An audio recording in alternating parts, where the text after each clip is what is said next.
Bonjour Myriam. Bonjour Serge. Aujourd'hui, j'aimerais bien qu'on aborde un sujet qui est assez troublant, c'est-à-dire que on voit bien qu'il y a beaucoup de couples qui ont difficile dans la société actuelle à rester unis très longtemps. Moi, je viens de fêter avec Martine nos 38 ans de vie ensemble. Waouh, bravo. Donc je trouve que ça devient de plus en plus rare et bon, on voit que même si des personnes vivent ensemble, il y a comme une solitude à deux. Je pense que les smartphones, les téléphones n'aident pas, hein.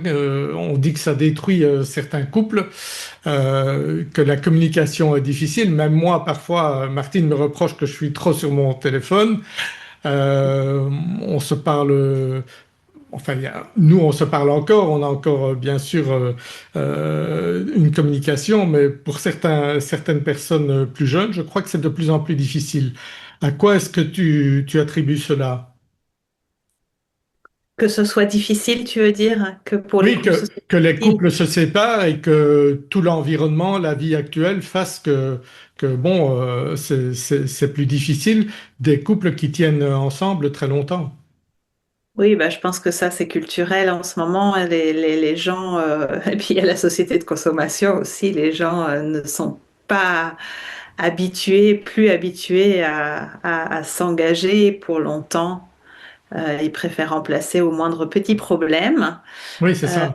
mais je trouve que c'est important, au contraire, de voyager ensemble parce que sinon on risque de répéter toujours les mêmes schémas, non? Vous avez remarqué probablement que hop, on a une relation et puis on se dit ah ben non ça va pas et hop, on quitte la personne et puis on retrouve quelqu'un d'autre et puis en fait finalement plus ou moins on se retrouve dans le même schéma.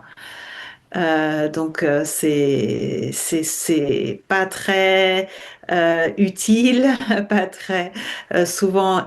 euh, c'est c'est c'est c'est pas très utile de quitter comme ça sans avoir vraiment fait un travail sur soi. Enfin, en tout cas, vraiment avoir essayé de comprendre qu'est-ce qui se passait, qu'est-ce qui Oui. se jouait dans la relation.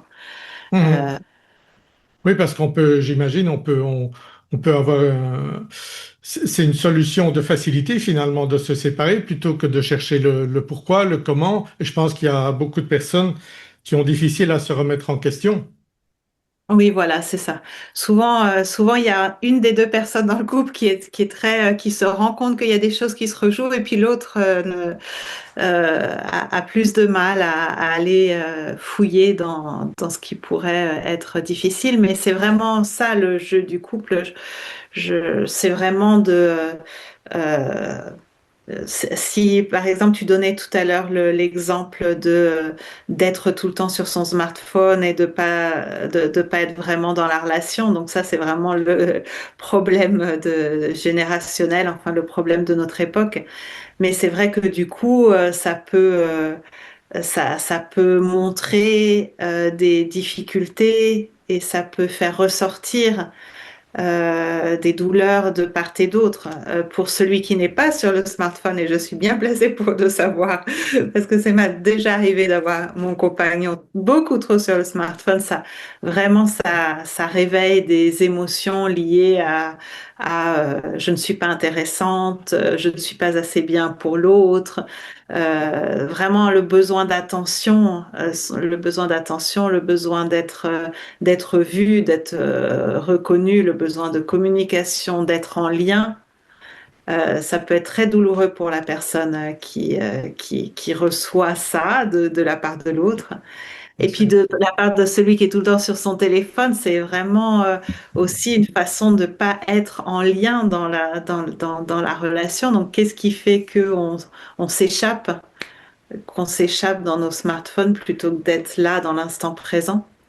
Donc, c'est vraiment une prise de conscience de la part des deux personnes dans le couple, de voir qu'est-ce qui se joue dans cette dynamique Qu'est-ce qui fait que moi, je revis ça, je revis cette sensation de pas être intéressante ou de pas recevoir l'attention de l'autre? Et qu'est-ce qui fait que de l'autre côté, on s'échappe un peu à la relation?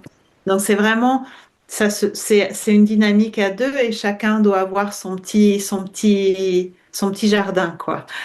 Chacun doit voir ce qui se joue à l'intérieur de la relation, pourquoi j'arrive pas à être dans l'instant présent, pourquoi je me sens pas vue.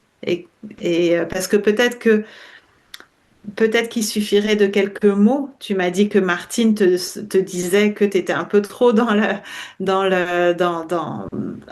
sur ton smartphone et tu as été capable de dire, OK, je suis dans la relation, mais peut-être que pour d'autres, c'est plus difficile. Un, de dire à l'autre, ah, t'es un peu trop dans ton smartphone. En fait, on subit, on souffre. Et puis de la part de l'autre, peut-être que tout de suite on se retire, on sent qu'il y a une critique par exemple, et donc on n'arrive pas vraiment à revenir dans la relation. Enfin, il y a plein de choses qui se jouent, hein. Chaque petite dynamique de couple amène tout son lot de significations, de choses à voir, à, à comprendre, à libérer. Donc, c'est vraiment important pour chacun des deux de se dire, OK, j'ai ma part de responsabilité dans ce qui se passe. J'ai envie d'y travailler. J'ai envie de dépasser ça. J'ai envie d'être heureux dans ma relation. J'ai envie de me sentir vue. J'ai envie de me sentir, de ne pas avoir peur de la relation. J'ai envie d'être serein, de me sentir soutenu. Et donc, c'est important de se faire aider et puis de se faire aider à deux. Du coup, là, je reviens un peu à cette idée de faire un travail de couple, de logosynthèse, pour que chacun puisse comprendre ce qui se passe et puis de le dépasser à deux, avec le soutien de l'autre. Et si Donc, dans un couple, un des deux n'est pas vraiment au départ ouvert, j'imagine que ça doit arriver plus souvent avec les hommes qui disent non, moi je vais très bien, moi j'ai aucun défaut, etc. Est-ce que malgré tout, il y a moyen de faire avancer les choses? bah oui, tout à fait. On peut, bien sûr, en tant que femme, à ce moment-là, si c'est la femme qui est ouverte, on peut, en tant que femme, faire son travail personnel, donc essayer de voir qu'est-ce qui se rejoue à l'intérieur de cette dynamique. Par exemple, pour le smartphone là, du coup, on fait vraiment une vidéo smartphone, de voir qu'est-ce qui se joue là quand on n'a pas l'attention de l'autre ou quand l'autre fait autre chose ou qu'est-ce qui se joue comment je peux, qu'est-ce qui me fait souffrir? Et puis à partir du moment où j'arrive à dépasser cette souffrance, c'est peut-être que je pourrais trouver d'autres stratégies pour que la dynamique change. Donc de toute façon, oui, on peut travailler seul.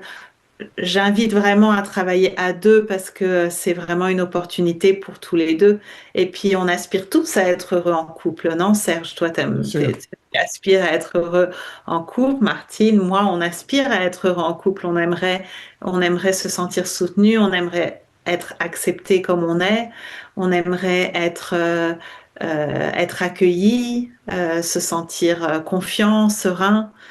Mais malheureusement, il y a plein de choses qui se passent dans les dynamiques. Chacun, on arrive avec notre histoire, chacun, on arrive avec notre passé, avec nos blessures, chacun, on arrive avec nos habitudes.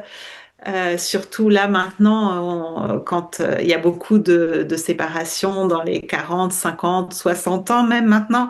Donc imaginez, on arrive à la relation pas avec nos 20 ans, on arrive avec nos 60 ans d'histoire, nos 60 ans de blessures ou nos 60 ans de dynamique, habitudes, qui sont ancrés. Donc c'est important de venir avec ouverture et se dire que c'est pas pour être critiqué, mais c'est pas pour être blâmé, c'est vraiment pour qu'on soit heureux, pour que pour nous renforcer et puis parce que changer comme ça constamment de partenaire, ça, ça nous aide pas. Enfin, oui, ça donne on est grisé au départ, mais c'est vrai que de se sentir vraiment épaulé par l'autre et dans une relation vraiment solide, ça nous permet d'avancer dans la vie avec beaucoup plus de sérénité et de bonheur. C'est plus Donc facile. l'idéal, ce serait qu'un couple, que les deux personnes soient prêtes à analyser un peu leur comportement et chercher des solutions. Mais il y a quand même l'espoir, si c'est seulement la femme qui change un petit peu d'habitude, que les choses s'améliorent aussi. Eh bien, merci Myriam pour tous ces conseils et on se retrouve très prochainement. Merci beaucoup et n'hésitez pas à me contacter pour cheminer ensemble. Voilà. Merci. Au revoir. Au revoir.